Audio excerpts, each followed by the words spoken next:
Okay, welcome back to my channel. My name is Genesis. I am a diviner. I am a priestess of Lilith. I am an overall priestess of Source Creator. My job is to help connect you to yourself, to your inner divine, and to your purpose. And as such, I wanted to bring a fairly quick message about going about a spiritual life and embarking upon your own healing and your journey. I keep looking at this gigantic bun, but here's the thing.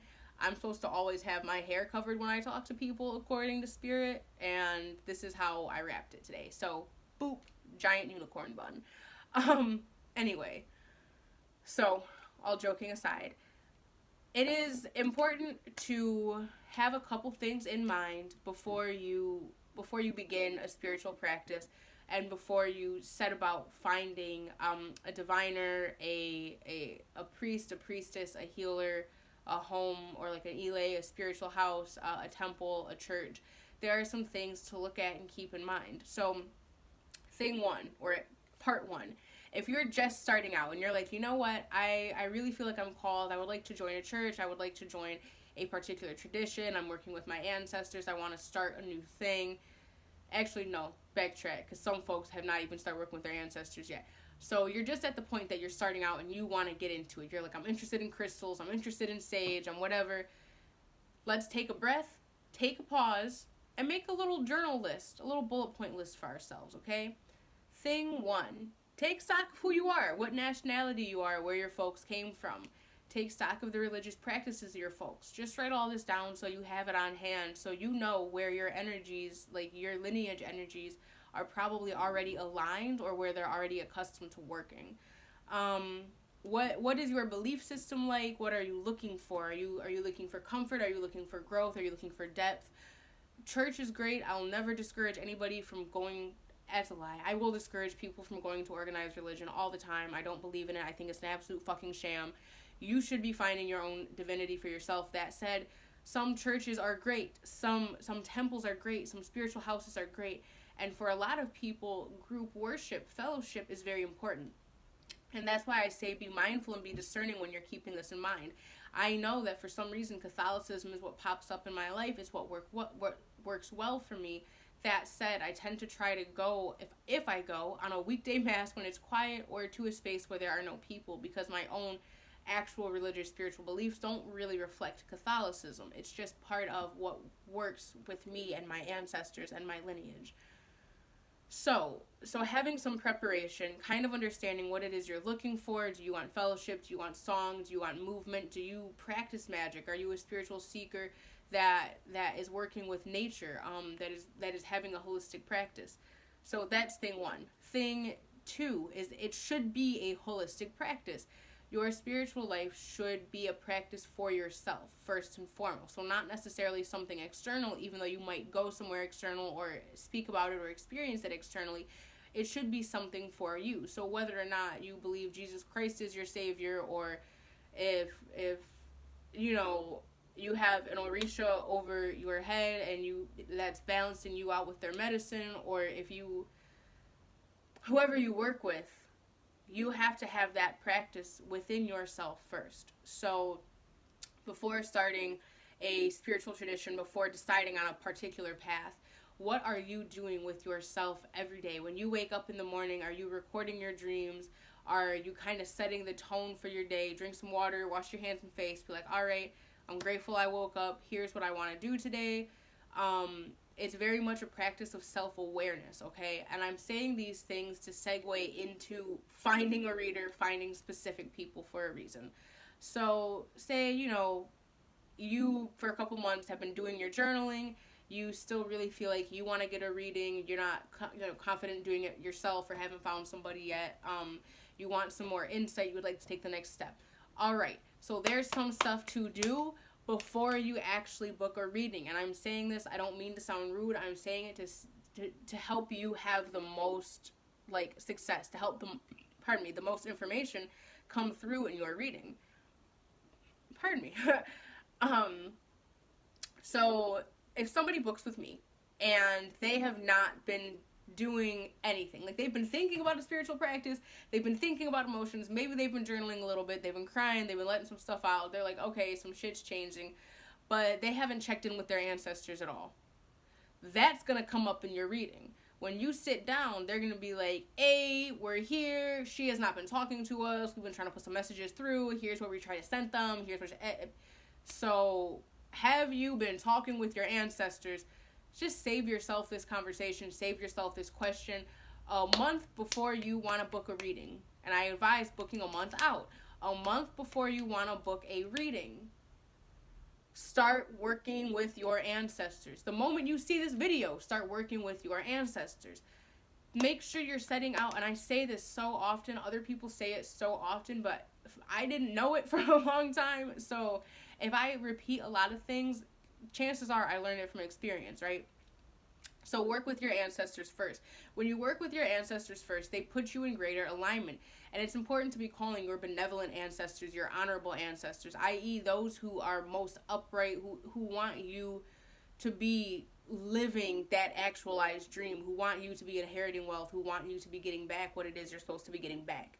Who wants you to be getting returns and rewards for your work, but who also will put you in situations that actually help you grow, as opposed to things that might feel like growth situations, but are really like a side trip or a distraction, or you working even more than you needed to, learning a lesson even a harder way than necessary. So working with your ancestors is first and foremost, and that's why at the very beginning I said, do you know your lineage? Where's your family from? Where are they from, like in the area you're in now? Where have they occupied? Where are they originally from?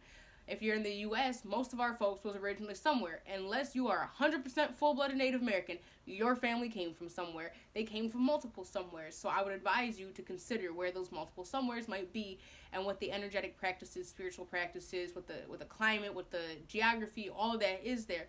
What foods are there? Okay. So anyway, ancestors first, a month before your divination, all right?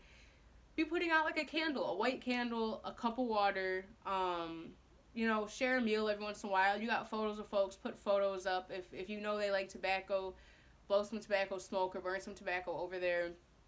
It doesn't have to be 100% deeply involved, but the reality is that a lot of people are starting a spiritual life or getting into spirituality as if it's something for show or external. The truth is, spirit is the same as the air in our lungs. It's what we're breathing. It is what moves through everything. You could look at a microscope and see 500 trillion things, but at the end of the day, if you looked at a microscope, you still wouldn't see essence. You still wouldn't see spirit. And yet, there it is, between, within, without, surrounding, and all around, above, etc. Everything. That is the same. So, waking up and praying isn't being woo-woo or frou-frou or subservient. It's just, I am acknowledging these forces. So taking care of your ancestors, getting in line with your ancestors, is acknowledging that they are still existing on a separate plane. And by separate, I mean it's just not right here where you can see it. Reality is all these planes and dimensions are all layered and sandwiched and juxtaposed on top of each other. So, your Aunt Sally is not walking around right next to you. She might be in a rocking chair in her own dimension. It'd be awful nice of you to go on ahead and slide her a piece of cake every once in a while. She's going to be happy, you're going to be happy, everybody's going to be happy. Like I said, it's important to say your benevolent and honorable ancestors, and these people might be wonderful and still have debt. So putting money on an ancestral altar, developing an ancestral altar is important. Again, even if you are not a super deep practitioner, whether or not you are a true devotee of something or whatever, you should still have an ancestral altar. It should just be a part of life. So, for the ancestors who are not benevolent and honorable, I still try to occasionally put some food for them, some offerings, throw them some money to pay debts. I'm trying to clear out my lineage and make sure everybody's on the up and up. So, obviously do things at your own discretion and at the advisement of your spiritual team. But again, just having a candle, water, basic offerings, greeting them in the morning, saying something before bed at night. That's very important. It'll go a very long way because, like I said, they align you with what is best for you. When you are putting that relationship building effort into your relationship, I'm having trouble with words today. When you're putting that effort into relationship building with your spirits, with your ancestors, known and unknown, named and unnamed. I don't know a whole bunch of my ancestors. There's a whole lot of disconnection and displacement in my family. But it doesn't stop my ancestors from being my ancestors, from being strong, from being powerful, from being guiding, from being loving. Likewise, you have that. Don't you want that in your everyday life? So, even if you're not a serious devotee or seeker, you should be maintaining a spiritual space for your ancestors, an ancestral altar. Let's see. Next thing there is, have you been doing shadow work? Have you been practicing emotional accountability or accountable healing? If you come to a good reader, ideally this will come up. It will definitely come up if you see me. So it's something that I will bring up time and again, because a lot of times our blockages, yes, people could be throwing stuff at you, they could be throwing hexes at you, they be throwing juju at you, but realistically, a lot of times we block our own blessings. A lot of times it's our own, like, it's just we're operating from shame loops. We're operating from a misunderstanding of gratitude. We're operating from a space of stagnancy, of anger, of not having forgiven something, of expecting a certain thing, of trying to control the outcome. So you really got to look at, what's coming up in your dreams. That's why I said, are you keeping a dream journal? Are you paying attention to what's coming up in your subconscious? Because a lot of folks don't, just like they don't check in with the ancestors, they're not meditating regularly, okay? So if you're not meditating regularly, you're not giving yourself a chance for your brain to be calm. You're not giving yourself a chance for your brain to let things settle and for stuff to bubble up. That's why a lot of folks get anxiety at night, why they have trouble sleeping, because everything that you didn't want to think about, that you didn't want to deal with, is bubbling up. Or on the other hand, you were too busy doing stuff, so what was supposed to be surfacing for integration, what was supposed to be surfacing in a calm moment after all of this doing, it hasn't happened. So now it's surfacing when you are in bed, and that's self-drag, because I get woke up all times of the night because I still don't meditate enough. I do it, but not quite enough. So meditation and record keeping and awareness are hugely important. Basically having some kind of discipline, some kind of system where you're waking up, you're setting a purpose for the day, you're greeting your ancestors, you're recording what came up at night, and then, sometime in the evening, some kind of exercise flow to break up your energy, shower to cleanse, meditate so that everything can kind of settle in your mind, and you can journal, write it out, do whatever. So if you have a month of this, when you come and get a reading, A, you will be so much more in tune with yourself and so much more in tune with your ancestors. But B, the reader, the diviner, the seer, the priest or priestess will be able to tell you so much more. So much more. Instead of the first, 5 to 20 minutes, depending on what your life is like and what your spiritual and karmic life is like, depending, the first few minutes of your reading, instead of it being, get in touch with your ancestors, you need a routine, and you haven't been meditating, drink more water, yada, yada, yada, it's going to be, all right, I see that, you really started picking up, you decided to hop into it, you were making these little offerings, boop, boop, boop, that's really working out, I feel like you got ancestors from this area, maybe throw this in the mix every once in a while, boop, boop, boop. This is what's coming up, this is what I see. Oh, cool, you can confirm that because you had X, Y, and Z come up in your dream. Bitchin', that confirmation allows me to follow this intuitive avenue instead of a wider one.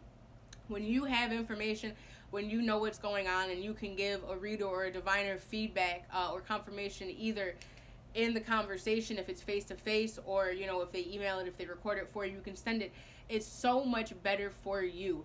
Taking the time to start for yourself is so important. Taking responsibility as a client, taking responsibility as a layperson is so important. Realistically, this is a service between God and humanity. If you have a reader, if you have a medium, if you have a priest or priestess, what they are doing is what they're called to do. It is their vocation. Chances are they love it. They're standing in their power. But also, it's work. It's work, and it's not for free. It does take energy. It does, it'd be preying on my nervous system. It works my energy. So it does the same for other people. We have to pour into ourselves, and that means not digesting, chewing, doing all the work for you with the information. If I have to do extra work to dig through your stuff because you didn't come prepared, it's going to take more time. I am going to charge extra.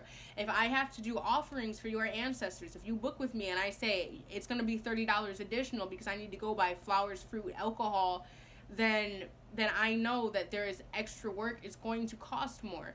The reality is life is full of cost. It's a marketplace. It's full of energy. It's full of exchanges. If you want to have the upper hand and be on the up and up with yourself spiritually, materially, emotionally, physically, then you need to have your spiritual house in order, and you need to either be doing the work to have that alignment with yourself in your everyday, or be doing the work to have your part of it and be paying the right people that are on the up and up to do that work. If you aren't going to make offerings, if you aren't going to divine for yourself, and you're going to seek out, another reader or me or whomever, then you need to understand that they are putting in actual work and effort for you, and you have to take it seriously.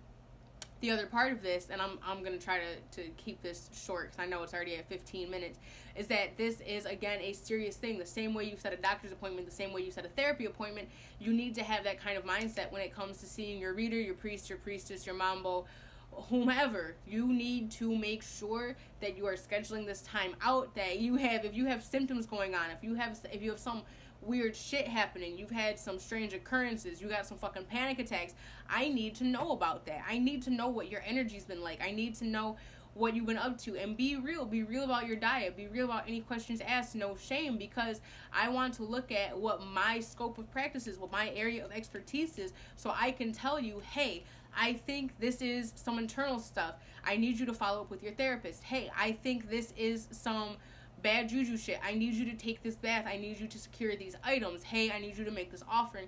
You know what I mean? I think you deserve some self-care. I'm going to need you to go get your nails done. Whatever it is, it needs to be taken seriously. So it's something, you make an appointment, you set an appointment. A lot of readers require a deposit. You need to go ahead and either pay up front or pay that deposit. Much like other services that people would tip in, nails, hair, wait staff services, I tip all of that. I tip my readers too, because it's a service, it's a personal service. It is one that is attuned to you, your energy, your growth. You become my personal client for that time being. So I think it is polite to tip if people really do well. Obviously, if y'all don't jive well, like, maybe not, but services that should be tipped, don't be fucking stingy. Just tip. Just do it. Don't be stingy with somebody giving you the kind of guidance that you can't get elsewhere, one. And two, all that shit about waitresses know what kind of money they're making. I hate that so much. Everybody deserves a living wage. If somebody's bringing you food and ranch dressing and smiling at you, bitch, that's a hard job. Tip. The more that we are sharing abundance anyway, from the joy of our heart, from the generosity of our heart, the more we get it returned. So, anyway, let's see. Oh, and then finally, practicing spiritual hygiene. That is, I think, the last point of this. Practicing spiritual hygiene. So, before you go to a reader, or in between seeing your reader, just your regular spiritual life, you need to be practicing spiritual hygiene. The same way that you clean your house, the same way that you wash your clothes, you need to be keeping your energy field cleansed. You need to be, keeping your spiritual tools cleansed, your spiritual space cleansed. It's really, really imperative that you are paying attention to the energies that you interact with. I didn't always know that, even though I've been studying witchcraft since I was 7 years old, so for 20 years. But there are, spirals and hodgepodges and traumas in there in between. So I didn't always know about cleansing regularly. I would even do monthly cleanses every new moon, but you need to be cleansing weekly, folks. We need to cleanse weekly. So if you are a spiritual practitioner, I'm talking like every week. If you are not a spiritual practitioner, you're a lay person, you're a regular person, I'm talking every other week. Spiritual bath, hyssop and rue. I love lavender. I love frankincense and myrrh. I love sandalwood for burning in the air. I love lemongrass for washing with, drinking, spraying in the air. Florida water and Kananga water in a spray bottle. Spritz, spritz, spritz, spritz, spritz. Put your whole life together. Basically cleaning, cleansing, just being mindful. Creating floor washes or buying some, burning, like I said, frankincense, myrrh, and sandalwood, burning something like juniper or rosemary. We're not fucking with sage, because sage has cultures that it belongs to that we stomped all over historically. So, unless you are native, you don't need to be fucking with sage. You can buy cedar, you can buy juniper. Again, rosemary is fucking phenomenal. I love it. Grow it, eat it, smoke it. I don't care. Actually, I don't know if you can smoke rosemary, but anyway. So cleansing your space, spiritual baths, protecting. I love to use salt. I'll sprinkle salt on my floor, leave it while I clean, and sweep it out. As far as protection goes, I make my own black salt. I read, pray Psalms 91 very often, among other protection psalms. Literally just asking your ancestors to cover you in protection. These things will help your life move more clearly, more easily, more swiftly. All of your prayers will be answered more easily if you do your own works. If you are a hoodoo, a root worker, a practitioner of some kind, an occult magician, taking care of your ancestors, taking care of the spirits in your lineage, and just making sure to be mindful about your routine, your mental clutter, your mental pace, and your environment and the energy physically around you and your environment. Just being mindful about those things will bring you so much more help, so much more insight in your day to day, and it will pay off immensely when you do get a reading, when you book with a diviner, when you go through any kind of spiritual process.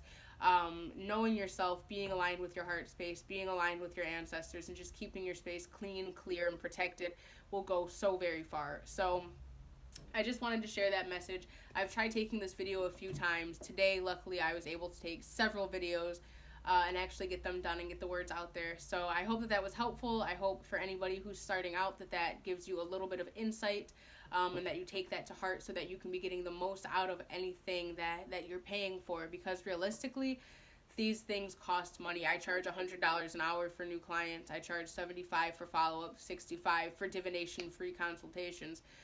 There are folks that charge what I charge, a little more, a little less. I know certain initiations for practices can work their way up into the thousands of dollars.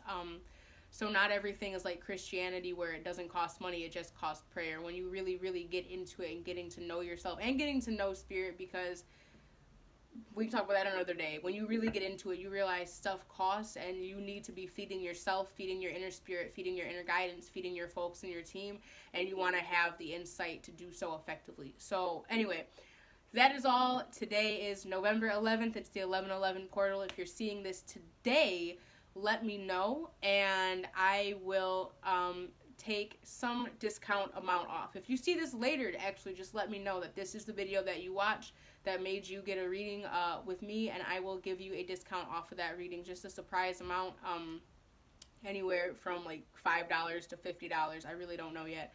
So I love you guys so much. Thank you for giving me a platform to speak. Thank you for being wonderful. Thank you for being clients, friends, teachers, guides.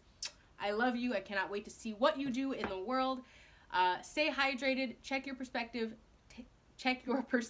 Stay protected. Write new chapters in the book of life. I love you.